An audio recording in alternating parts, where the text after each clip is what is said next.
So hello there and welcome to another video of the Shield doing a couch. So we did the best albums, but the year also has bad albums. So in this video, we're gonna take a look at 10 albums that were bad or that I didn't like or are disappointing. And for me to rate these albums, it's not going to be in any particular order, but the idea is I have had to listen to this album. So I know that Kid Rock and Nickelback put out albums, which I'm sure are pure garbage, but I didn't listen to them. So I'm not going to include them on this list. All the albums that I'm going to talk about on this video, I have listened to, some I have reviewed, and sadly, I bought one on vinyl. And now I'm like, why did I bought it? So let's talk about these albums, and I'll say why I thought they were bad or disappointing. So let's start with a band that I actually really enjoyed throughout the years, and it's Behemoth. And they're a great band, and they've had some classic albums like The Satanist and other albums, but I remember The Satanist was an album that it was in my top 5. I think it was 2 that year. But with this album, Ops Contra Natbram, I think it's their weakest album of their career. It's an album that really I think it feels like uninspired. It's like Behemoth by the numbers. There's nothing new here.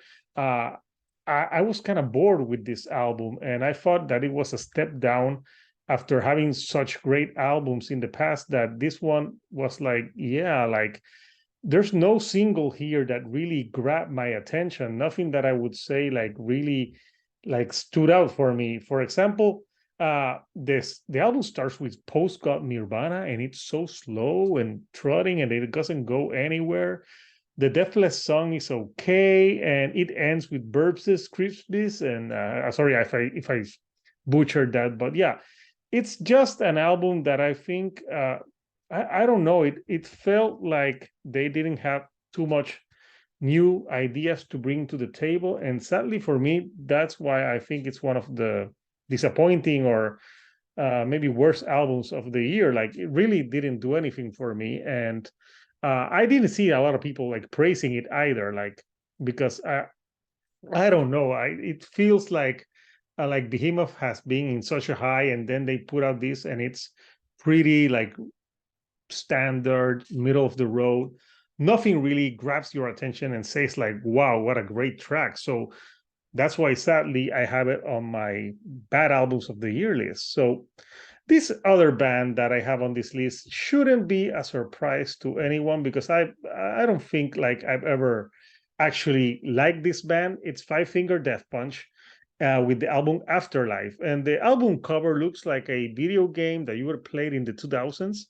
That skull, like yeah, I know it's nothing like inventive, and I even think that Five Finger Death Punch fans thought that this album was weak. Like this album can be best be described as you got those macho tracks where Ivan Moody, he has two subjects, or he wants to kick your ass, or he's trying to be romantic in some of these songs, but neither of them actually work. I think he's a super overrated singer. This band to me has always been bad. I remember I bought their first album, but then I in 2007, but then I grew out of them, and I remember how bad they are. Songs here like Afterlife, Welcome to the Circus, IOU, Thanks for Asking.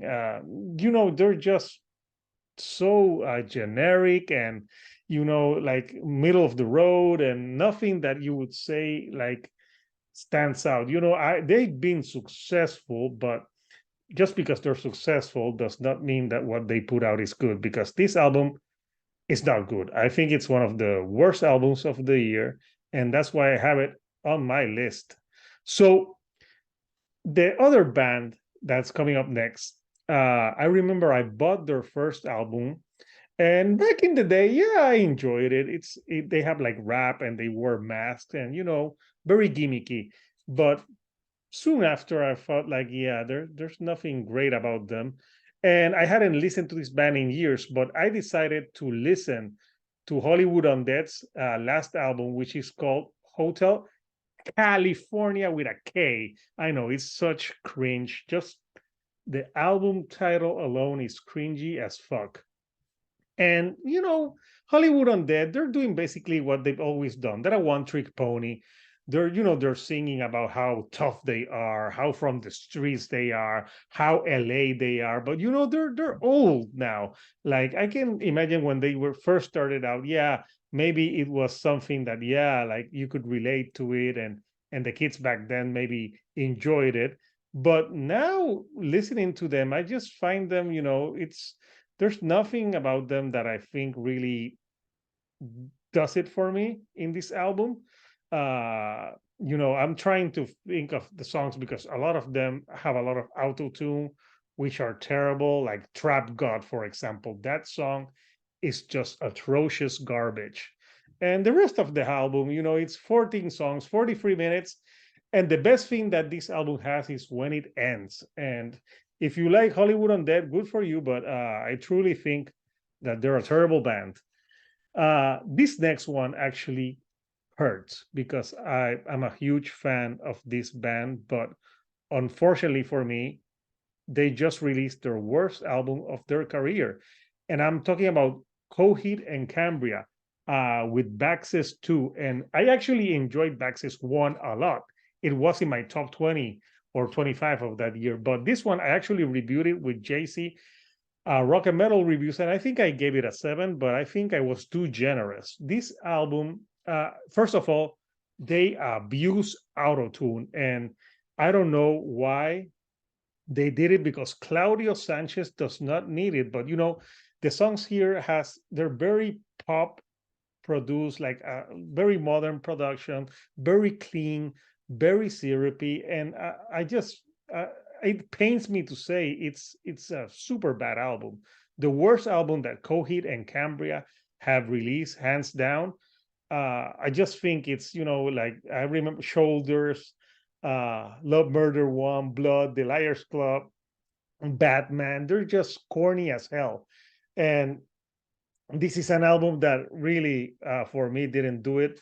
And I was actually excited to listen to the new Coheed and Cambria since I'm a fan, but unfortunately this album thumbs down for me. So the next band that I'm going to talk about, I actually enjoyed them, and I have some albums that of them. I have their first album, Infest, when it came out, and I loved them, and I thought they were a cool band, new metal band. But Papa Roach, the last few albums, they've been getting worse and worse, and it's like they have like a midlife crisis going on, and I really don't know what it is. So here's the latest album, Ego Trip, and all I can say is, when an album is bad when the band didn't even put the name of the band on the album cover. And you just look at this album cover, it's there's so much colors, it's so tacky. Ego Trip. And I remember when I reviewed this album, I described this as a midlife crisis put into music. But now that I've grown to listen to it more, I can say it's a lot of butt rock on here, like metal trenches would say. And it's just like it's so lame. They're like Jacoby is really trying to like, hey, I'm hip, I'm young, like with Swerve featuring Fever Free Free Free and Sueco, a rapper. And then you have like, such crappy songs like Stand Up, Kill the Noise. It's just so commercially sounding, generic as fuck music that there's nothing redeemable about this album. It's just pure garbage. So I'm sorry if you liked it, but to me, Papa Roach Ego Trip is just plain trash.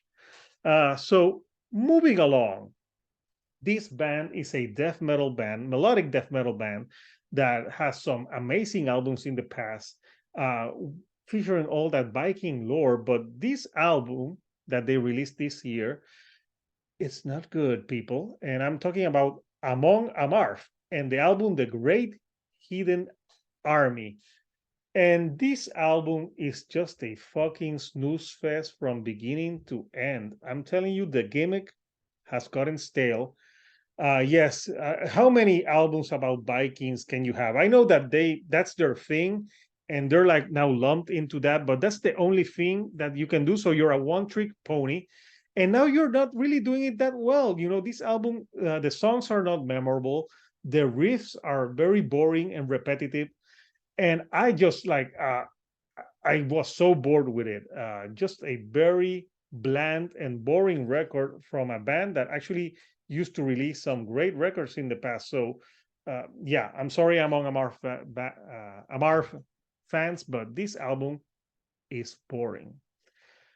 Now, we have four more albums that we need to discuss. And I also reviewed those four albums. And the first album I'm going to talk about is Slipknot, with The End So Far. And ah, what can I say about this album? The album cover even isn't that great. To me, this is Slipknot's most boring album to date. I really didn't enjoy it. The lyrics here are not Corey Taylor's best, and even the album starts like with a song that it was very strange to start with that song because it's a very slow song. And when I was listening to the album at first, I thought like, why would they chose this as an album opener? Because it's just so weird that they start with a song like Adderall.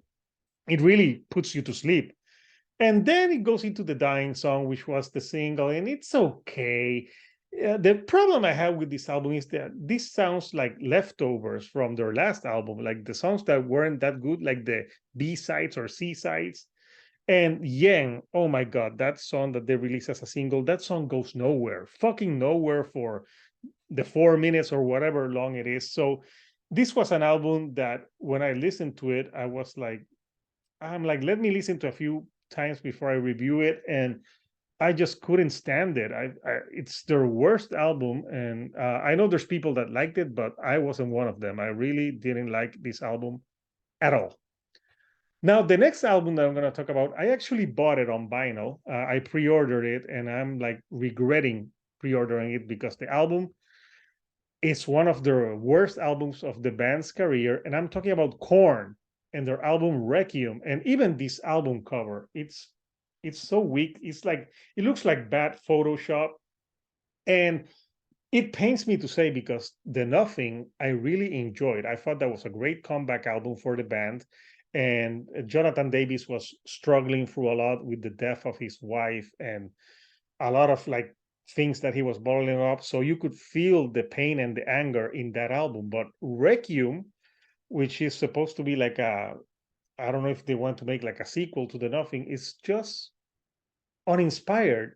When I was listening to this album, I was thinking Jonathan Davis sounds like he's snoozing, like he's on auto control, autopilot throughout this record.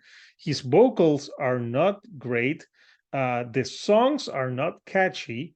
And I was just so disappointed with this record. I know that Korn has had some bad albums. I wouldn't say that this is the band's worst album, but I would say it's up there with being one of the weakest, and really not very memorable. There's like I think "Start the Healing" was the only one that I remembered, and even if it's a catchy single, it's not even that great. So yeah, the rest of the album really bored me, and I just thought it was so uninspired and really nothing that I would want to go ever back to again. And I hardly think that they're gonna play songs from this record live a lot because I think it's not a great album and definitely a step down after The Nothing, which was a great record in my opinion. So now we're gonna talk about the two albums left, and I could say that hands down, these are the two worst records or albums released this year, hands down.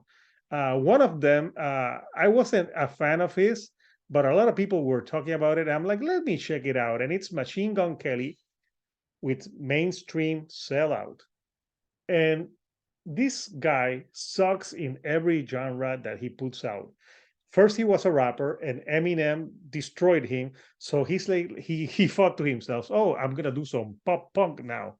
And I didn't listen to his first album because I had no intention to, but I'm like, oh, I'll check it out so people, so I can, I give him the benefit of the doubt. And it's as bad as I thought it was gonna be. You know, this is generic pop punk, done bad. If you want to listen to better pop punk, you know, there's so many great bands. Like you could listen to Blink 182, you could listen to any other pop punk band, and it's better than what he's doing here. Like I read people saying that he's saving the genre, that he's reinventing it. I do not fucking see it. I just see a guy that's putting out shit, and these songs are bad. And I think one of the worst ones is the one that has Willow. I'm gonna look the name because this I'm trying to take this album out of my mind because it's so bad that I really didn't enjoy anything about it. It's, you know, it's so polished, and you know, it's cringy lyrics, and you know, the guy's like 30 something years old. But the song that I'm talking about was oh, Drug Dealer is atrocious with Lil Wayne. But what's the song? Oh, Emo Girl. Oh my god, it's so bad. It's like a Skater Boy from Avril Lavigne but worse. So yeah, this is just pure shit of an album. And I can't believe that it's not even the worst album of the year. There's one that is even worse. And I used to enjoy some of the material that this album band put out, but yeah, my worst album of the year for me, and it's one that I actually reviewed, and the fans were mad at me because how dare I say that that album was bad? Is the band Muse with the album Will of the People. Let me get the artwork for this, which is as equally as bad as the music. So, yeah, this is Muse album Will of the People. And where do I start with this? The title track, Will of the People, is just a blatant ripoff of The Beautiful People by Marilyn Manson, but not as great. Then you have songs like Compliance with they're using electronics, and they're trying to be real edgy with the lyrics about, you know, a society that's on the verge of collapse. This was their COVID record. But to me, the worst songs are like Ghost, How Can I Move On? Yeah, that one's like a ballad that didn't do anything for me. But You Make Me Feel Like It's Halloween. It's one of the worst songs I've heard in a long time. It's just it sounded like Rockwell from the 80s, and that's not flattering at all. I think Rockwell even was better. Then you have a song like Kill or Be Killed, where they're trying to be like more harder metal, but the lyrics, they don't help it. And We Are Fucking Fucked, which ends the album. It's another horrible song, musically, lyrically. This album as a whole, 10 songs, 37 minutes, it's pure garbage. And I don't care what Views fans say and try to convince me. You're not going to convince me. This album is pure trash. They should have gone, like when they finished this album and handed it to the record label should have said, like, no, delete, go back, please. Do not put this shit out into the world. But they did, and that's why it's, for me, the worst fucking album of 2022. So, what do you think about these albums that I thought were bad or disappointing? What for you are your worst album of the year? Like, let me know. Put it on the comment. And if you like the videos that I'm putting out, do not forget to subscribe. I have more content on the way. So until next time, this is Hector, the Shield on a Couch, and I'll see you right here on the couch. Thank you, and do not listen to these albums. And good night.